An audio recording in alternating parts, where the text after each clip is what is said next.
The badge hit the counter like a gavel. Not placed, thrown. The sound cracked across 22 seats of Tuesday morning breakfast crowd and 8 counter stools, and every fork in the place stopped moving at once. Nora Vasquez did not flinch. She stood with the coffee pot in her right hand, the warming element still ticking at her hip, and she held Deputy Holt Pruitt's gaze with the calm of a woman who had long ago learned that flinching only made men like him lean in closer. The badge lay face up between them.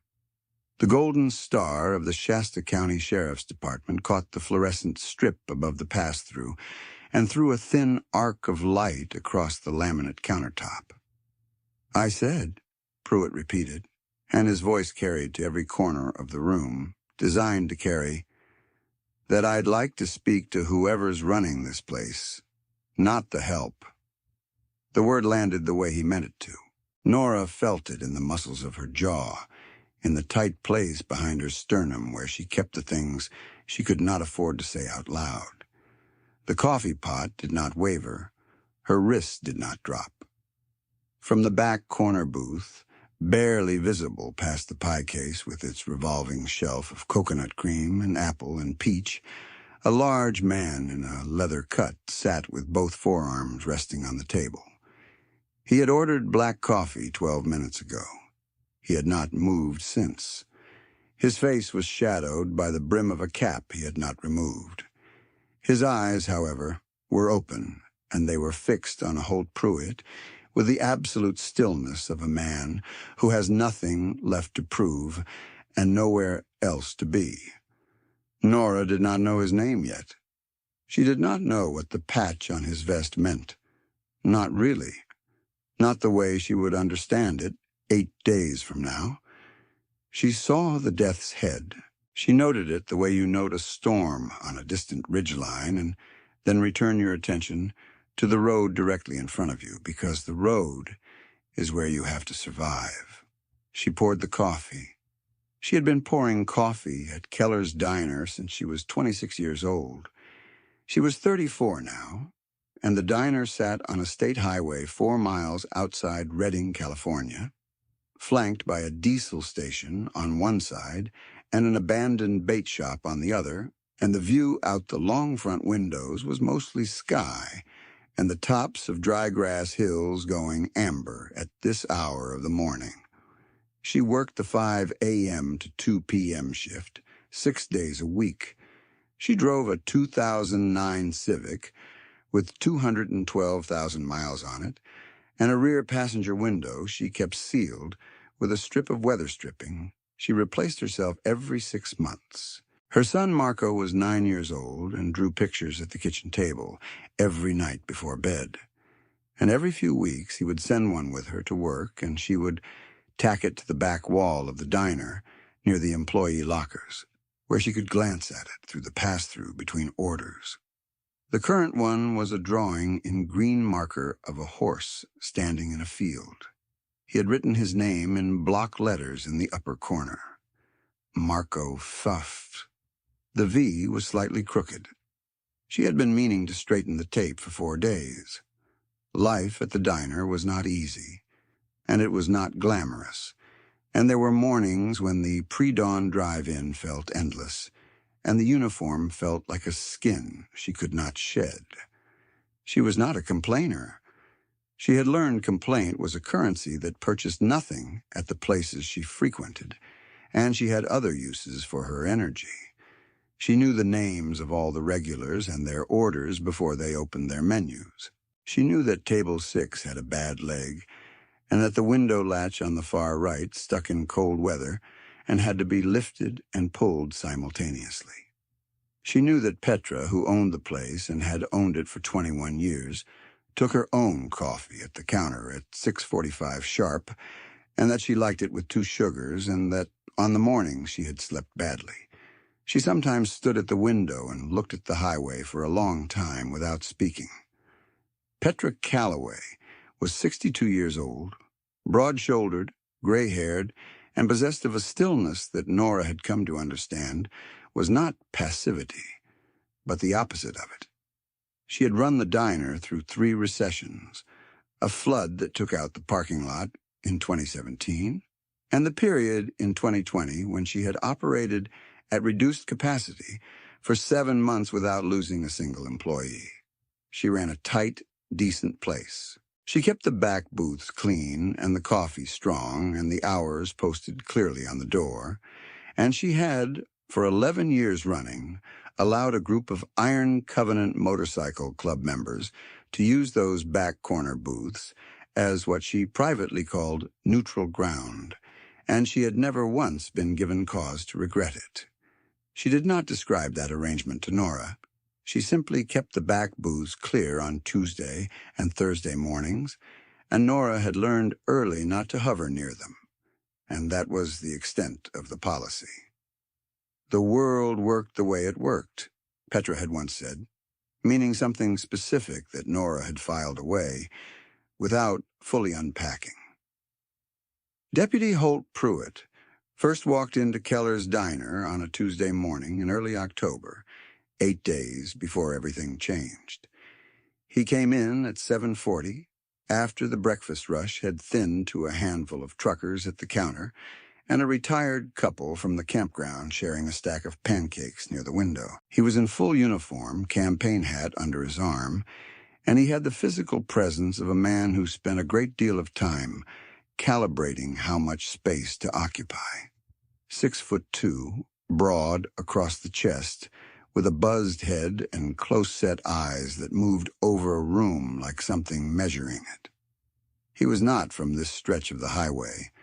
The regulars did not know him. He sat at the counter. He waited for Nora to come to him, though she was already working the far end.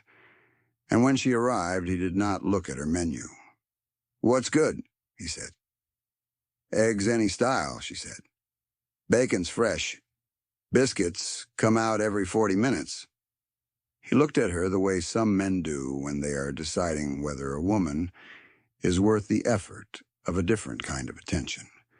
And then he ordered a coffee and the eggs over easy and said he'd want toast instead of biscuits. And she wrote it down and turned to the pass-through. Nothing about the interaction stood out on its surface. He ate, he paid. He left a $2 tip on an $8 ticket. She cleared his plate and moved on. He came back Wednesday. He sat in the same stool. He ordered the same thing. This time he watched her while she worked the other end of the counter, and when she refilled his coffee, he said, "You always this busy?" And she said, "Most mornings," and he said, "Must be nice. Having a place where everybody's glad to see you." And there was something in the phrasing that she filed away alongside Petra's comment about the world working the way it worked. She smiled with her mouth and went back to work. Wednesday afternoon, after the lunch crowd thinned, and Nora was wiping down the counter, she noticed that a man she had not seen come in was sitting in the back corner booth. He was alone. He had ordered only coffee. He was perhaps 46 with a shaved head and a scar that ran from the point of his chin up to his left ear, and he wore a black jacket over what looked like a denim vest. He sat with the posture of a man who could stay in that position for 12 hours without discomfort. He did not look at her directly. He did not look away either. He drank his coffee and he watched the door and the counter with the kind of attention that was not noticeable, unless you were the sort of person who noticed things. Nora was the sort of person who noticed things. Petra, coming out of the back with a clipboard, paused at the kitchen window and looked at the booth. She did not wave. She did not acknowledge the man. She simply looked at him for a moment with an expression Nora could not read, then turned back to her inventory. Nora refilled the man's coffee without being asked. He said nothing. She went back to work. Pruitt returned Thursday. He returned Friday. Each visit was longer than the last, and each one added something new to the texture of the discomfort he was building methodically, and Nora had come to understand, deliberately. On Thursday, he had made a comment about her hair, something about how she should wear it down, said in a tone of idle suggestion that carried the weight of a command. On Friday, he had waited until the diner was at its busiest, the counter full, 3 tables turning, and then he had leaned over his coffee and said, quietly enough that the people nearest him had to look to understand what was happening, "You know, most girls in your position would try a little harder to be friendly. It's a small town, professionally speaking." He let "professionally speaking" sit in the air between them. He let her hear what it meant.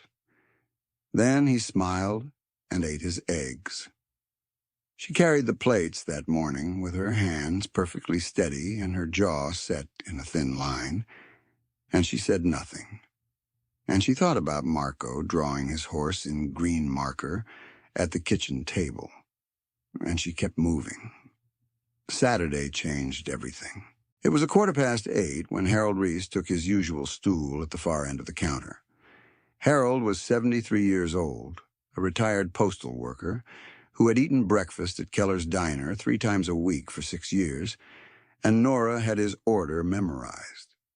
2 eggs scrambled soft, wheat toast, orange juice, and a decaf he pretended was regular because his wife had told him to switch, and he had not told his wife he was still drinking caffeine.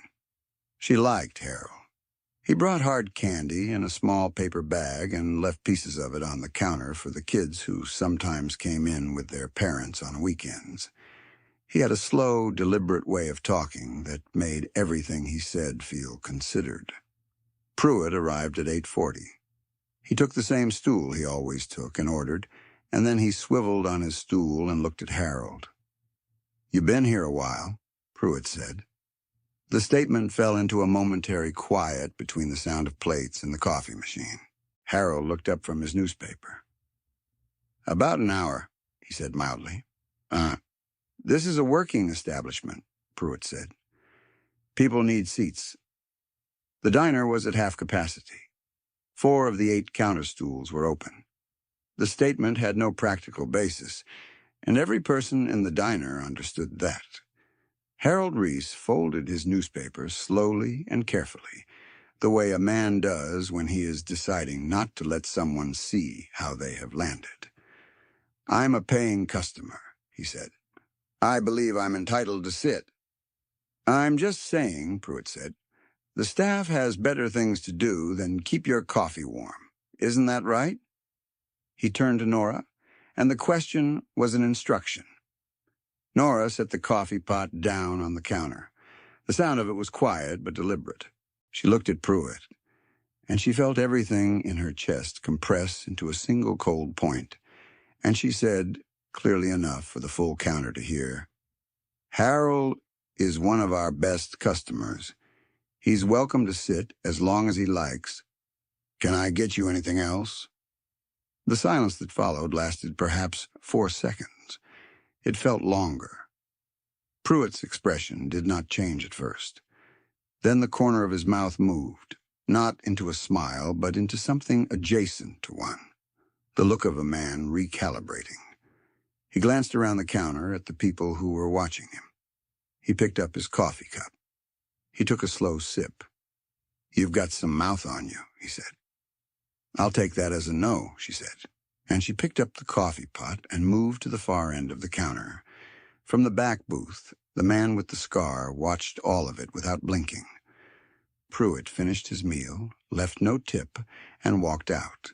The bell above the door sounded twice, once going out, and a second time when it swung back in the slipstream. Harold Reese picked up his newspaper and smoothed it carefully against the counter. He did not say anything. He did not need to. Nora's hands shook for approximately 90 seconds after Pruitt's cruiser pulled out of the parking lot. She stood at the pass-through with her back to the dining room and breathed through her nose until they stopped. Then she tied her apron tighter and went back out. She did not know that Petra had already picked up the phone.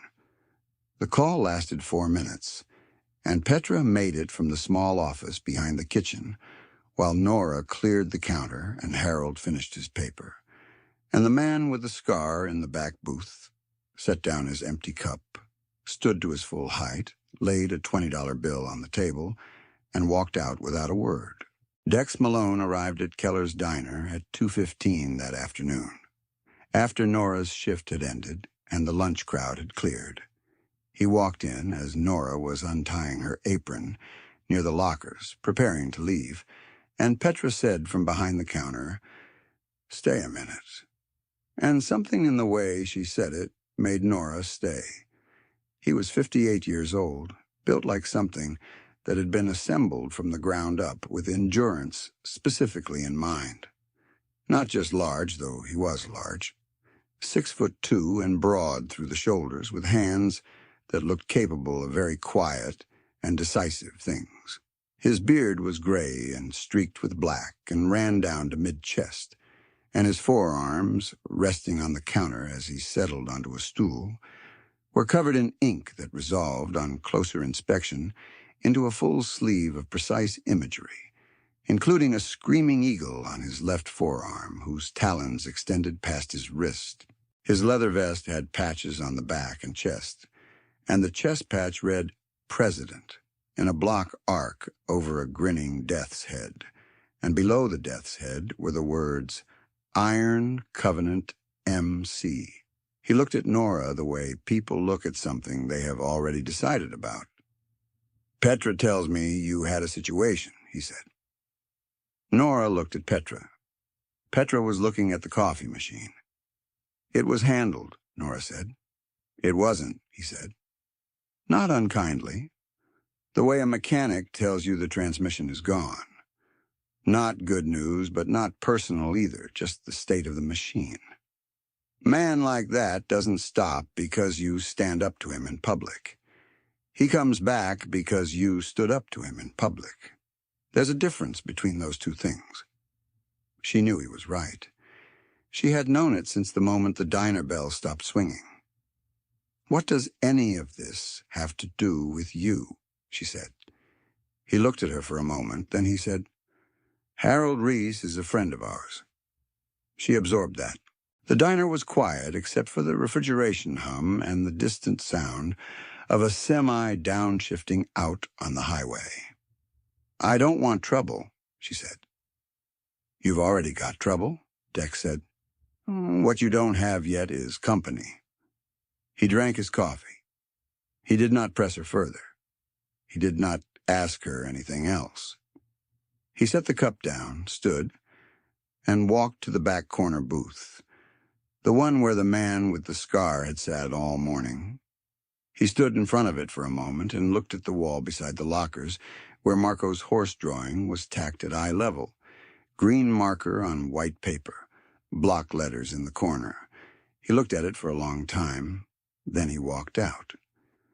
Nora stood with her apron in her hands and did not know what to make of any of it. Sunday passed quietly. She worked the early shift, she drove home, she made spaghetti for Marco. She watched him draw at the kitchen table. He was working on something new, a bird this time, complicated wings spread mid-flight. She told him it was good. He told her the wings were wrong and started over. Monday arrived with the particular quality of mornings that intend to go badly. Pruitt came in not at his usual time, not at 7:40, not in the middle of the breakfast rush when his humiliation of her had a built-in audience. He came in at 11:30, between shifts, between crowds, when the diner held only a pair of long-haul drivers at the far table and a woman waiting on a to-go order by the register. He did not sit. He stood at the near end of the counter and waited for Nora to come to him. "I hear you've been making noise," he said when she arrived. She kept her expression neutral. 2 days ago, she had gone to Petra and asked her to help document the interactions, to write down dates and times and the substance of what had been said. Petra had agreed. It was a careful, minimal thing, not a formal complaint, just a record. But apparently word traveled in the particular channels it traveled in for men like Pruitt. "I don't know what you mean," she said. I think you do, he said. I also think you might want to consider what it means, professionally speaking, to be the kind of employee who makes a business difficult for the county. Petra runs a nice place. It would be a shame if code inspections started running long, if health certifications got complicated, if the county started noticing things they'd previously been willing to overlook. He said all of this in the same mild, conversational tone he used for everything, the tone that was designed to make the threat sound like weather rather than intent. Then he looked at her for a moment, long enough to make sure she had received it, and he turned and walked out. The to-go customer at the register had heard every word. She was staring at Nora. Nora looked at her once, briefly, and then turned back to the pass-through and called in a ticket. The threat was not against her now. It was against Petra. That was the escalation she had not anticipated, and it landed differently than the personal ones had, with a weight that was harder to absorb because it involved someone else's livelihood, someone who had given her something real and steady in a life where real and steady things were not abundant. She spent the afternoon doing the arithmetic of surrender. She thought about how a formal complaint would have to go through channels that Pruitt had already shown he could navigate. She thought about the two long-haul drivers and the woman at the register, and whether any of them would repeat what they'd heard to anyone who could act on it. She thought about Marco and the crossed and recrossed wings on his drawing, and how much disruption a child can absorb before disruption becomes the baseline condition of his life. By the time her shift ended, she was close to talking herself into letting it go. She drove to the school to get Marco, and on the way back she stopped for gas. And while the pump ran, she leaned against the car in the early afternoon sun with her arms crossed and looked at the dry hills and thought about what Dex had said. Man like that doesn't stop because you stand up to him in public. He comes back. There was a difference. She had heard the difference in Pruitt's tone that morning, the slight elevation of stakes, the widening of the target. He was not going to stop because stopping was not in the design of what he was doing. She made dinner. She helped Marco with his homework. She waited until he was asleep. And then she sat at the kitchen table with her phone and pulled up Petra's number, and she sat there for a long time with her thumb over the call icon. She put the phone down. She picked it up again. She did not call Petra. She called the number Petra had given her, written on the back of a Keller's Diner receipt that belonged to a man she had met once for 10 minutes on a Saturday afternoon. The phone rang twice. Dex answered on the second ring and said nothing, just waited. She said, "He threatened Petra's license today. I think he knows we were documenting." There was a pause of maybe 3 seconds. Then Dex said, "Come in tomorrow morning, usual time." "I work tomorrow morning," she said. "I know," he said. "Come in anyway." She arrived at 5 a.m., as always, in the dark, with the Civic's headlights cutting across the empty parking lot. The lot held 4 motorcycles she had never seen before, parked in a clean line beside the dumpster enclosure, low-slung and chrome-heavy, and the diner lights were already on inside, which was not unusual because Petra always arrived first. She parked and sat in the car for a moment with the engine ticking down, looking at those 4 bikes. Then she got out and went to work. The morning rush built and ebbed the way it always did. The Iron Covenant members arrived in 1s and 2s between 7 and 8, filtering in with the ordinary weekday traffic, and by 8:15 every back booth was occupied, and 2 of the counter stools near the window held men she had not seen before, both of them heavy-set, both of them in the leather cut with the death's head on the back. 11 men in total, she counted later. 11. The diner had never held that many of them at once. They ordered coffee, eggs, bacon, biscuits, They tipped cleanly and left their tables in good order and spoke quietly among themselves. And to look at the place from the highway, you would have seen only a busy Tuesday morning diner. The man with the scar, Cruz, sat in his usual back booth with a phone placed face up on the table. At some point in the morning, she noticed it was running an app she didn't recognize, a waveform moving slowly across the screen. She noticed it, and she did not ask about it, and she kept moving.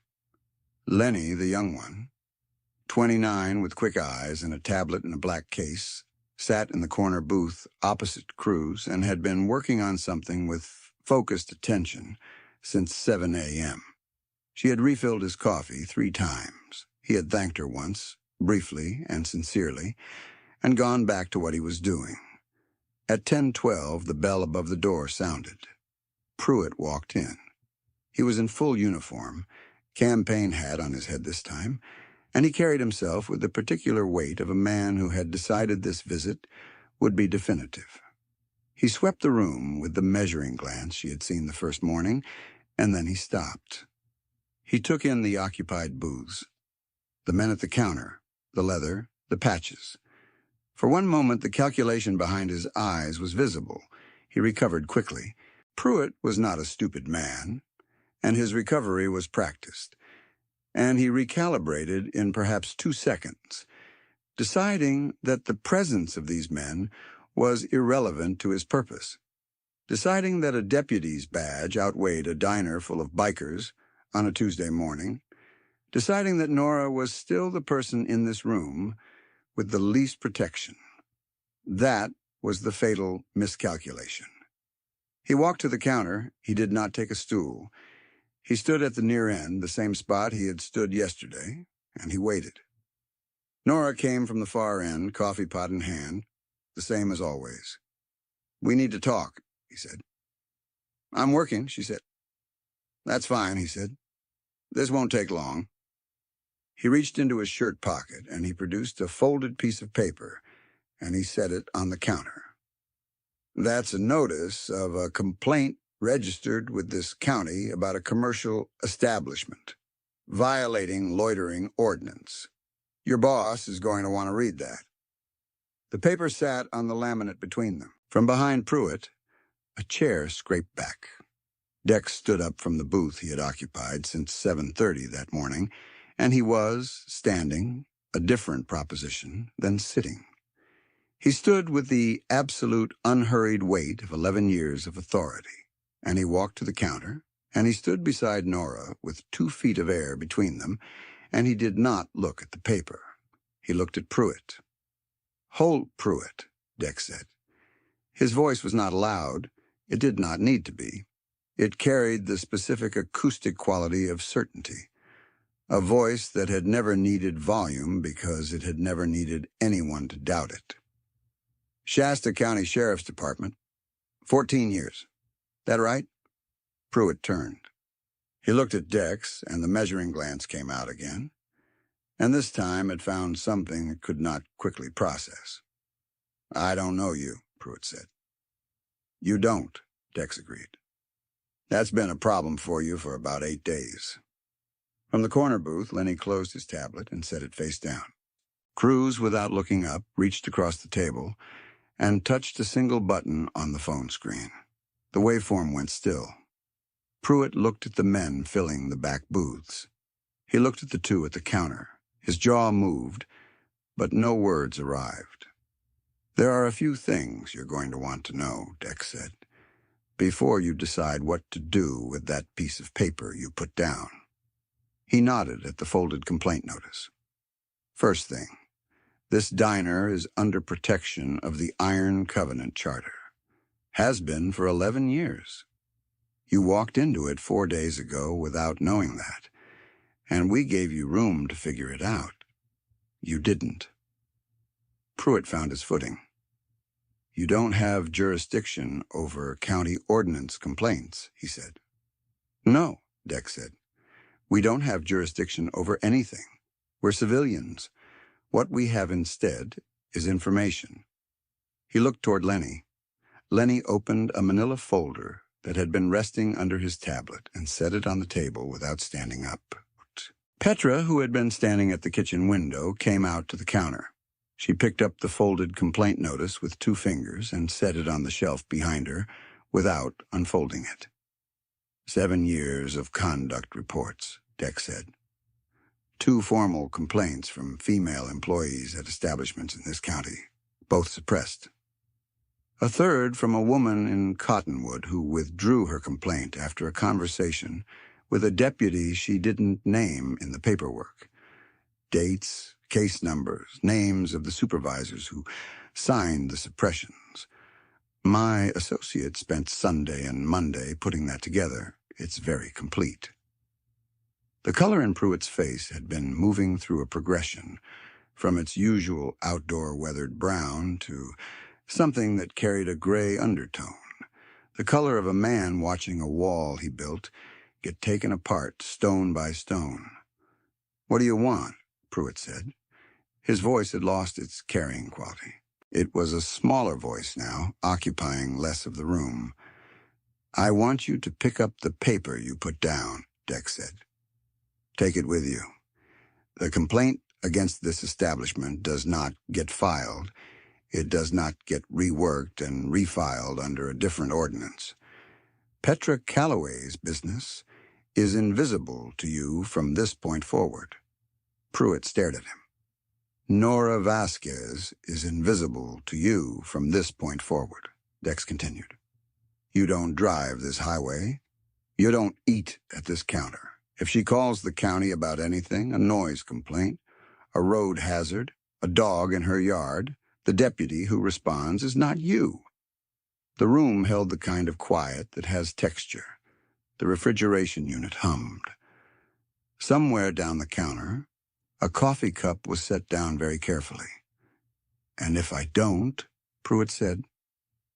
Dex reached into the inside pocket of his vest and produced a folded copy of what Nora understood to be the same file. He set it on the counter between them. "The original goes to your department's Internal Affairs Unit, the State Oversight Board, and the legal counsel for the 2 women who withdrew their complaints this morning within the hour." He paused. "The copy is yours. You can read it on the drive back." Cruz's phone, still face up on the table, displayed the waveform application. The recording of everything said at this counter in the past 12 minutes sat in its memory, and Pruitt, who had spent 14 years understanding exactly what could and could not be done with recordings, understood what he was looking at. Pruitt picked up the complaint notice from the shelf behind the counter. Petra let him take it without looking at him. He folded it twice and put it in his shirt pocket. He picked up the copy of the file from the counter. He looked at it for a moment, then folded it and put it in his other pocket. He did not look at Nora. He could not. He walked to the door. 2. The bell sounded once as it opened and once as it swung shut. Through the long front windows, every person in the diner watched his cruiser pull out of the lot and merge onto the highway and disappear past the diesel station and the abandoned bait shop, heading in the direction of a town that would, from this morning forward, be smaller and more confining than it had been before he walked in. The silence in the diner lasted perhaps 5 seconds after the cruiser disappeared. Harold Reese, who had taken his usual stool at 7:15 and had sat through all of it, with his newspaper open and his eggs untouched, set down his fork and resumed eating. Across the room, one of the truckers who had been watching from the corner table reached for his own coffee cup.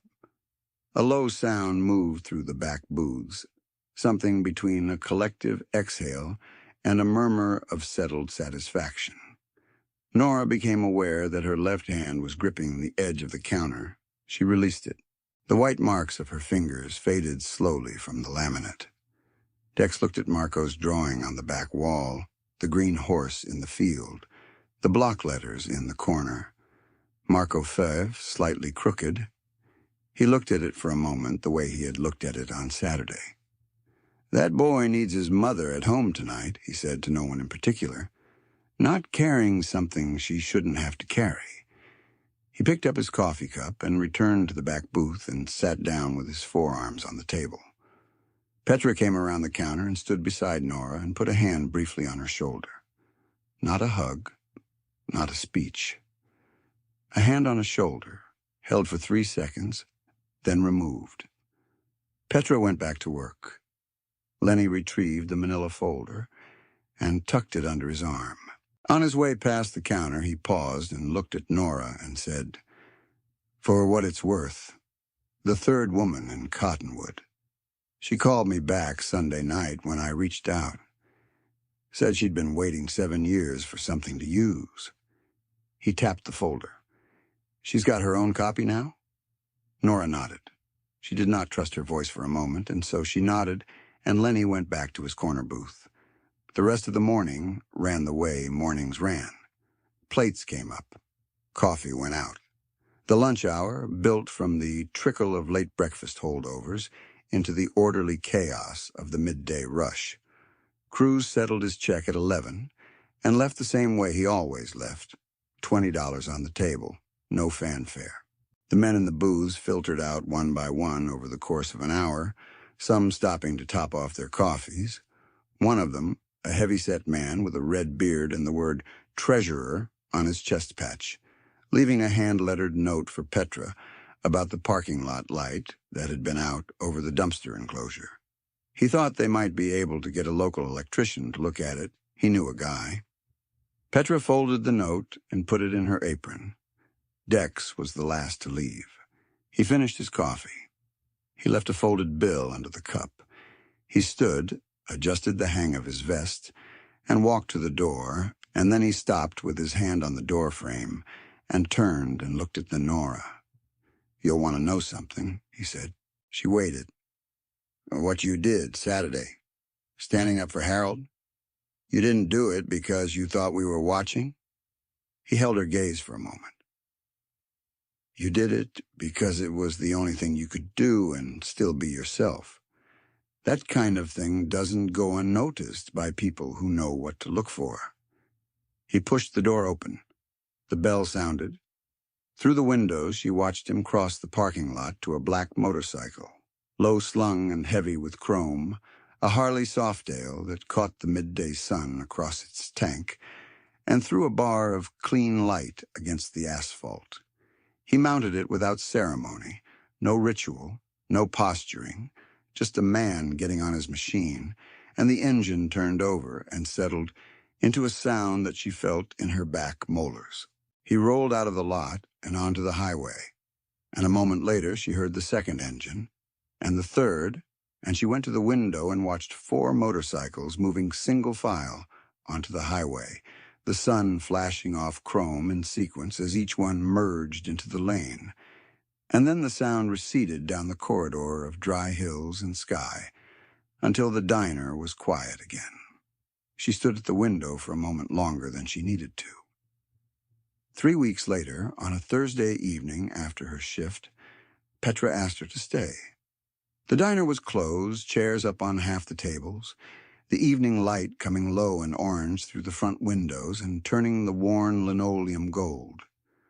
Cruz was at the back corner booth. Dex was at the counter. Lenny was at his corner table, already working on something, the tablet open, the black case propped against the window. 2 other members she recognized by now were in the middle booth. Petra set a mug of coffee in front of Nora at the counter, and then went back to the kitchen and let them be. Dex put something on the counter in front of her. It was a short length of hardwood, maybe 4 inches long, rounded at both ends, worn smooth by decades of hands. She picked it up. There was lettering carved into the top of it, cut deep into the wood with something precise. Nora V. A counterstool marker. The kind that got set in front of a regular seat. The ones she had seen at exactly 3 other establishments in her life, always behind the bar, always marking someone who belonged there unconditionally. "Counter stool at the end of the bar at our hall," Dex said. "Second from the right." Yours. Permanently. He let that sit for a moment. You don't have to use it. You don't owe us anything by accepting it. What it means is that if you ever need us, for anything, you don't have to ask twice. You've got people. She looked at the worn wood in her hands, at her name in it. She thought about Marco at the kitchen table with his bird drawing, the wings getting better every night. Okay, she said. Okay, Dex said, and he drank his coffee. She held the stool marker in both hands and felt the smoothness of it, the weight, the particular warmth wood holds from a palm after years of contact. The diner smelled like coffee and old fryer oil and the faint sweetness of pie from that morning's bake. And outside on the highway, a single set of headlights moved through the dusk toward Redding, and the refrigeration unit hummed its steady, indifferent note. And she set the marker down on the counter in front of her and reached for her coffee and drank. And for the first time in a long while, the drink tasted like something close to freedom. If this story moved something in you the way a quiet act of courage can move something loose that's been stuck for a long time, share it with someone who needs to hear that standing up isn't always the end of the story. Sometimes it's the beginning.